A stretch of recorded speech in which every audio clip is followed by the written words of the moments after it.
We're out here today at Couching Line Maple Sugar Farm to talk a little bit about the Bird Friendly Maple program. Here with Steve Hagenbu, who's with Audubon, Vermont. So Bird Friendly Maple is a voluntary program where sugar bushes can agree to follow certain bird-friendly practices, manage their forest in a bird-friendly way, and in exchange they get a label that they can put on their maple syrup bottle that says, we are a bird-friendly sugar bush. Right? Yep. And we have a lot of Vermonters who care about birds and other wildlife, and in fact they will voluntarily manage those forests in ways that help support those species.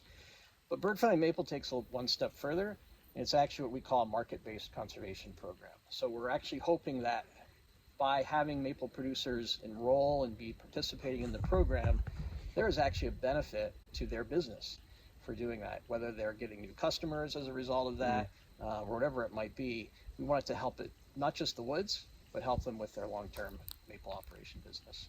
So sugar bushes are great bird habitat, but we are also recognizing, right, there are different ways to maximize habitat for birds and also for all kinds of other critters, right? Yeah, absolutely. Kind of an approach to how we manage those sugar bushes, to not only think about producing high quality and quantity of sap, but also considering the habitat that those sugar bushes provide for a high number of bird species. Any maple sugar bush is inherently good for birds, because if you're making maple syrup, you want to keep your forest, right? We're not going to go and convert that forest to some other use. So just making sure that we have the habitat, number one, is really important. Secondly, then how we manage those sugar bushes and take care of them and steward them can either just make them okay places where a bird might find, forest, but it may not provide the features of the forest that really are important for those birds to nest successfully.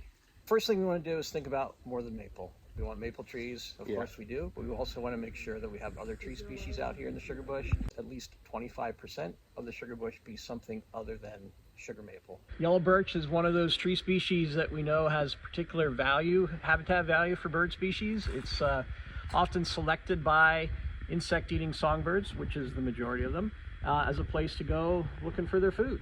Number two is thinking in layers. We aren't just looking for these big trees that we have overhead that we're tapping and getting sap from. We want to make sure that we have trees filling in kind of the mid canopy of the forest, as well as down low in the understory. And that's where different bird species are going to be found foraging for insects and actually placing their nests. The hill here, we can see that we've got some understory and developing into mid-story layers of the forest. And these are all places where we might find different bird species building their nests, like a black-throated blue warbler might be nesting down low in some of the denser patches of those saplings up there, or a wood thrush might be nesting in some of the trees that are between 6 and 30 feet in height.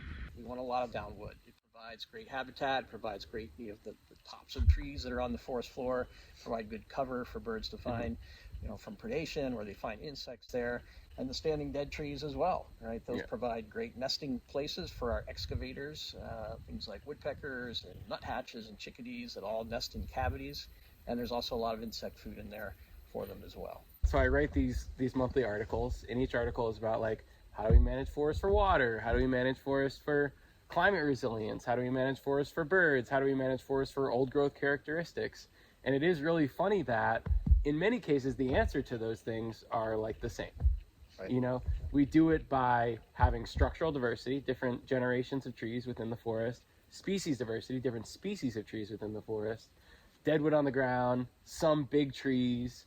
Those things are great for bird habitat. And then, of course, they're also helping us build climate resilience. They're also helping us improve water quality. They're also helping us do all those other things.